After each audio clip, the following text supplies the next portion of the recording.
Class 9 students তোমালোকে এইটো video চালে হিন্দি ইলেক্টিভৰ গোটেইখিনি ইম্পৰ্টেন্ট আহিবলগীয়া বস্তু তোমালোকে গম পাবা আৰু পৰীক্ষাত তোমালোকৰ যিকোনো বস্তু কমন নপঢ়িলে এনসাৰ কৰিব পাৰিবা কেনেকৈ এনসাৰ কৰিব পাৰিবা সেইবোৰ বস্তু মই তোমালোকক দেখাই দিম পাঠৰ কোনবোৰ বস্তু তোমালোকে পঢ়িলে যিকোনো প্ৰশ্ন আহিলে তাৰ পৰা মিলাই এনসাৰ কৰিব পাৰিবা তেতিয়া কি হ'ব তোমালোকে এটা প্ৰশ্ন এৰি থৈ আহিব নালাগিব 100% এটেম্প কৰিবা যেতিয়া তোমালোকে 80% 90% মাৰ্কস আৰামছে পাই যাবা তাৰ কাৰণে তোমালোকে 100% এটেম্প্ট কৰিব লাগিব আৰু এইটো ভিডিওত অকল তোমালোকৰ পাঠ নহয় মই তোমালোকৰ ব্যাকৰণ দেখাই দিম ব্যাকৰণ কোনখিনি বস্তু যেনেকৈ লিংগ বচন এইবোৰ বস্তু কেনেকৈ তোমালোকৰ শব্দ অৰ্থ কেনেকৈ কভাৰ হ'ব এইখিনি আমি ভিডিওটিৰ শেষত আলোচনা কৰিম আমি প্ৰথমতে পাঠ আলোচনা কৰিম আৰু ভিডিওটিৰ শেষত ব্যাকৰণ আলোচনা কৰিম আৰু এইটো ভিডিও কোনো কমন নহয় কমন দিয়াৰ কাৰণে নহয় অকল ইম্পৰ্টেন্ট পাৰ্টখিনি কোনটো পাঠৰ কোনখিনি অংশ কোনখিনি প্ৰশ্ন অলপ বেছি ইম্পৰ্টেন্ট সেইবোৰ বস্তু মই তোমালোকক দেখাই দিম যে এইখিনি পঢ়িলে তোমালোকৰ এইখিনি লিখিলে এনেকৈ লিখিলে হৈ যাব সেইবোৰ বস্তু মই তোমালোকক দেখাই দিম আৰু এইটো ভিডিও তোমালোকে জাস্ট পৰীক্ষাৰ আগত এবাৰ হলে চাই যাবা তোমালোকৰ হিন্দি ইলেক্টিভৰ পৰীক্ষা 100% ভাল হ'ব এতিয়া তোমালোকে ভিডিওটো শেষলৈকে চাই থাকিবা লগত কিতাপ লৈ বহিবা আৰু বহি লৈ বহিবা ঠিক আছে ষ্টুডেন্টস ৰাইমনা ক্লাसेस ইউটিউব চেনেললৈ পুনৰবাৰ তোমালোকক স্বাগতম জনাইছো এতিয়া আমি ভিডিওটি আৰম্ভ কৰিম এইখন তোমালোকৰ ক্লাস 9 হিন্দি ইলেক্টিভৰ সিলেবাস হয় সিলেবাসত আমি দেখিবলৈ পাইছো যে তোমালোকৰ যি গদ্য আছে এই গদ্যৰ পৰা এটা আছে হিম্মত और जिंदगी মই এই পাৰ্টটিৰ পৰা তোমালোকক গোটেইখিনি দেখাই দিম কি বস্তু ইম্পৰ্টেন্ট হয় এই এক নম্বৰ পাৰ্টটো তাৰ পিছত আমি নেক্সট খণ্ড আছে তোমালোকৰ গদ্য এটা আছে আৰু পদ্য খণ্ডৰ পৰা কি আছে পদ্য খণ্ডৰ পৰা আছে কৃষ্ণ মহিমা আৰু এটা কি আছে মুৰঝায়া ফুল দুটা আছে তোমালোকৰ পদ্যৰ পৰা আৰু এটা আছে তোমালোকৰ গদ্যৰ পৰা হিম্মত আৰু জিন্দেগী তিনিটা হল এই তিনিটা আৰু লগতে এইখিনি যে আছে তোমালোকৰ এই যে এইখিনি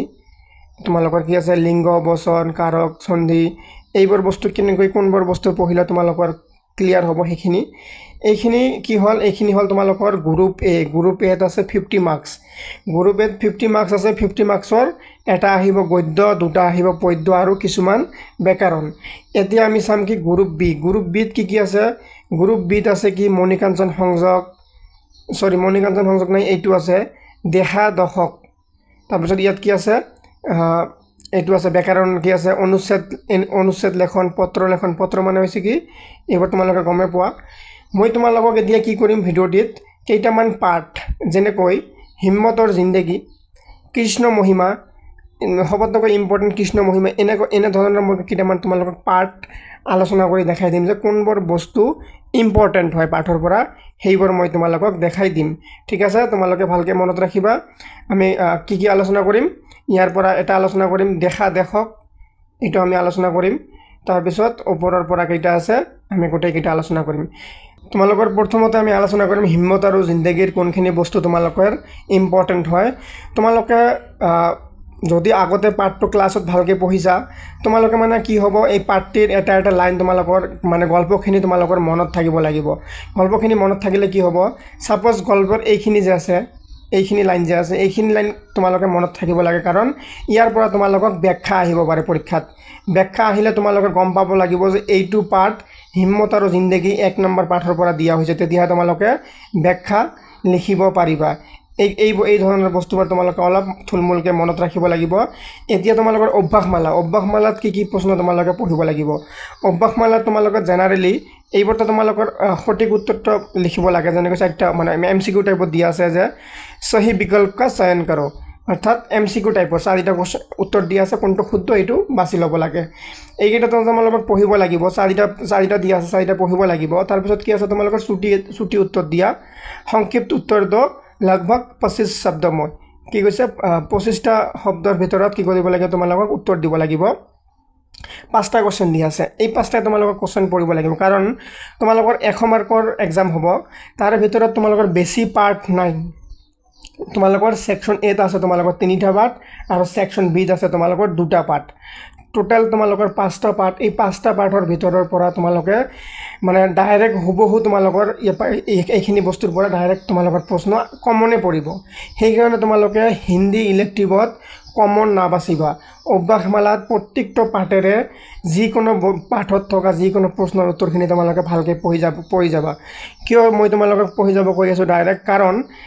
মই তোমালোকক কণ্ডিশ্যনটো ক'লোঁ যে তোমালোকৰ পাঠত টোটেল 5টা পাঠ আছে তোমালোকৰ হাফ ইয়াৰলি সিলেবাছত 5টা মাৰ্কৰ পৰা কমসে কম তোমালোকক 70 মান মাৰ্কস আহিব 65-70 মাৰ্কস আহিব 5টা পাঠৰ পৰা তাৰ মানে কি তোমালোকৰ অভ্যাসমালাৰ বহুত প্ৰশ্ন তোমালোকে ডাইৰেক্ট পেপাৰত দেখিব পাৰিবা কোশ্চেন পেপাৰত সো তোমালোকে অভ্যাসমালাৰ এইখিনি বস্তু তোমালোকে পঢ়িব লাগিব ঠিক আছে এইখিনি বস্তু পঢ়িব লাগিব যেনেকৈ এইবোৰ বস্তু যে আছে এইবোৰ বস্তু তোমালোকে পঢ়ি যাব লাগিব ডাইৰেক্ট এইবোৰ বস্তু এই ডাঙৰ ডাঙৰ প্ৰশ্নবোৰ যে আছে পঢ়ি যাব লাগিব তথাপিও মই তোমাক এই যে তোমালোকৰ কি আছে 50টা শব্দৰ ভিতৰত লিখা আৰু 100টা শব্দৰ ভিতৰত লিখা এইবোৰ অলপ বৰ্ড কোশ্চেন হয় বা ডাঙৰ হ'ব ইয়াৰ উত্তৰবোৰ ইয়াৰে ভিতৰত মই তোমালোকক কৈ দিছো কোনটো বেছি ইম্পৰ্টেন্ট হয় লেখক ने जिंदगी को की कौन सी दो सूरतें बताई है और उनमें से किसे बेहतर माना है एटू जीवन में सुख प्राप्त ना हो और मौके पर हिम्मत ना दिखा पाना इन दोनों में से लेखक ने किसे श्रेष्ठ माना है पाठ के अंत में दी गई कविता की पंक्तियों से युधिष्ठिर को क्या सीख दी गई है এই 3 নম্বৰত মই যে তোমালোকক ওপৰত এটা দেখাইছিলো এইখিনি এই যে এইখিনি এই মই যে কইলে তোমালোক এনেকৈ ব্যাখ্যা আহিব পাৰে সোৱা তোমালোক ইয়াৰ পৰা প্ৰশ্ন খুদি দিছে দেখিছা না তোমালোক ইয়াৰ পৰা প্ৰশ্ন খুদিয়ে দিছে তোমালোকৰ অভ্যাসমালাতে এনেকৈ তোমালোকৰ পাঠৰ ভিতৰৰ পৰা দুটামান লাইন দি তোমালোকক ব্যাখ্যা কৰিব দিব তোমালোকে এই তিনিটা প্ৰশ্ন তোমালোকক পঢ়িব লাগিব আৰু এইটো যে আছে তোমালোকে লেখক ने जिंदगी की कौन सी दो सूरतें बताई है और उनमें से किसे बेहतर माना है এইটো তোমালোকক ইম্পৰ্টেন্ট হয় বেছি আটাতকৈ ইম্পৰ্টেন্ট এইটো হয় তাৰ পিছত তোমালোকৰ 100টা শব্দৰ ভিতৰত দিয়া আছে দুটা প্ৰশ্ন साहसी मनुष्य सपने उधार नहीं लेते ओह अपनी विचारों में रमा हुआ अपनी ही किताब पढ़ता है 2 नंबर की है कामना का अंचल छोटा मत करो जिंदगी फल को दोनों हाथों से दबाकर निचोरो এই দুটা প্ৰশ্ন এই দুটা তোমালোক পঢ়িব লাগিব এই দুটা অলপ কঠিন আছে চেষ্টা কৰিব দুয়োটাই পঢ়ি যাবৰ কাৰণে ঠিক আছে এতিয়া তোমালোকক দিয়া আছে ভাষা আৰু ব্যাকৰণ এই ভাষা আৰু ব্যাকৰণখিনি তোমালোকক বহুত ভালকৈ পঢ়িব লাগিব ইয়াৰ পৰা এই ভাষা আৰু ব্যাকৰণ ইয়াৰ পৰা তোমালোকে কি হ'ব ডাইৰেক্ট তোমালোকে এক্সামত ইয়াৰ এইবিলাক বস্তু পৰা কমন পাবা কিন্তু তোমালোকৰ পাৰ্টৰ শেষত চাবা এটা বস্তু দিয়া আছে প্ৰত্যেকটো পাৰ্টৰ শেষত এইটো বস্তু দিয়া আছে তোমালোকৰ শব্দাৰ্থ এবং টিপ্পনী ঠিক আছে শব্দাৰ্থ মানে জেনাৰেলি তোমালোকৰ অসমীয়া কিতাপত যেনেকৈ আছে প্ৰত্যেকটো পাঠৰ শেষত শব্দাৰ্থ দিয়া থাকে এই শব্দৰ অৰ্থবোৰ তোমালোকে পঢ়িবা এই শব্দৰ অৰ্থবোৰেদি তোমালোকে যেতিয়া পঢ়িবা এইখিনিৰ পৰা তোমালোকে বাক্য সজোৱা আহিব বিপৰীত আহিব সমাৰ্থক শব্দ আহিব লিংগ বচন এইবিলাক শব্দৰ পৰাই দিয়া হ'ব যেতিয়া তোমালোকে এই শব্দটোৰ অৰ্থ জানিবা যে খফ মানে যদি তোমালোকে ভয় বুলি গম পোৱা তাৰ মানে যদি তোমালোকক এক্সামত দি দিয়া যে খফৰ বিপৰীত শব্দ কি খফৰ বিপৰীত যদি খফ মানে যদি ভয় হয় তেন্তে বিপৰীত কি হ'ব সাহস হ'ব তেন্তে কি হ'ব তোমালোকে পাৰিবা সেই কাৰণে তোমালোকে এই প্ৰত্যেকটো পাঠৰ মই তোমালোকক দেখাই দিছো তোমালোকৰ 5টা পাঠ তোমালোকৰ হাফ ইয়াৰলিত আহিব এই 5টা পাঠৰ প্ৰত্যেকটো পাঠৰ তোমালোকে কি কৰিবা শব্দাৰ্থ এবং কি টিপ্পনী এই কেইটা বস্তু তোমালোকে পঢ়িবা হৈ গল মই তোমালোকক কি কৈছো মনত ৰাখিবা তোমালোকে ফাৰ্স্ট পাঠৰ পৰা অভ্যাসমালা প্ৰশ্নখিনি গোটেই পঢ়িবা কাৰণ বেছি পাঠ নাই তোমালোকৰ মাত্ৰ 5টা পাঠ আছে 5টা পাঠৰ পৰা 65-70 মান যদি প্ৰশ্ন আহে তোমালোকৰ ডাইৰেক্ট হুবহুবত কিছুমান বস্তু আহিয়ে যাব তাৰ পিছত পাঠৰ শেষৰখিনি তোমালোকে ভালকৈ পঢ়িবা এইখিনি বস্তু শব্দাৰ্থ এবং টিপ্পনী এইখিনি ভালকৈ পঢ়িবা আৰু এই প্ৰশ্নবোৰৰ ভিতৰত মই তোমালোকক দেখাই দিছো কোনবোৰ প্ৰশ্ন ইম্পৰ্টেন্ট হয় এতিয়া আমি নেক্সট এটা চেপ্টাৰ আলোচনা কৰিম নেক্সট চেপ্টাৰ কি আলোচনা কৰিম কাৰণ এইটো তোমালোকৰ কবি পৰিচয় দিয়া নাই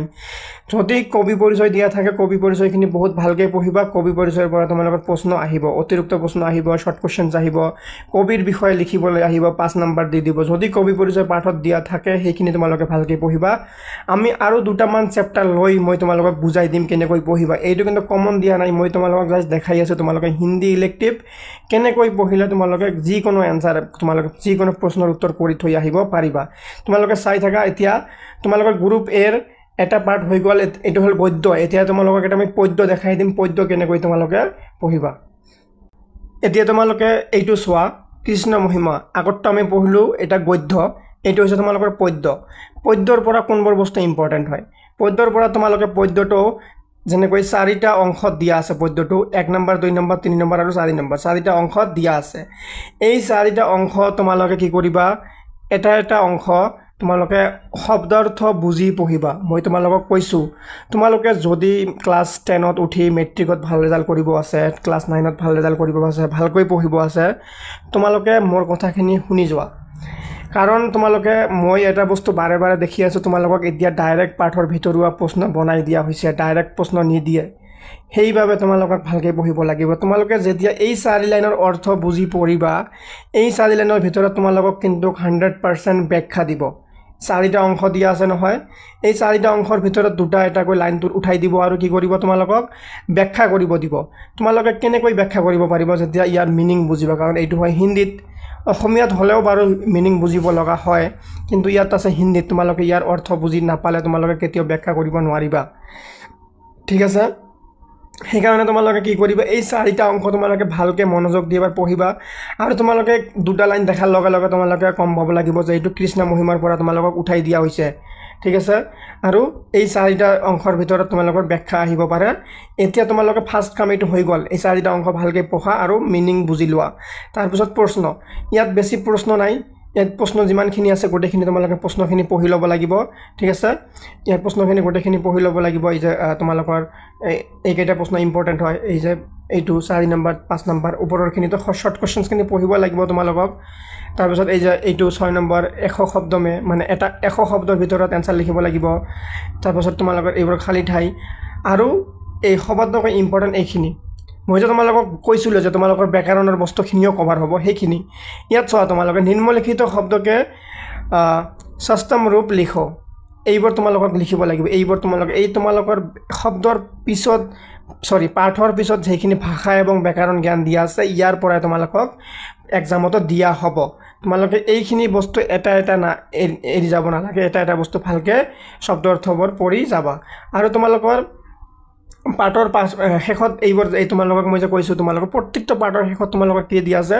শব্দাৰ্থ এবং টিপ্পনী। এই শব্দাৰ্থ এবং টিপ্পনী যে তোমালোকক দিয়া আছে, এইবোৰ বস্তু তোমালোকক ভালকৈ পঢ়িব লাগিব। ইয়াৰ পৰা তোমালোকৰ শব্দাৰ্থ বিপৰীত শব্দ তোমালোকৰ কি আহিব, আৰু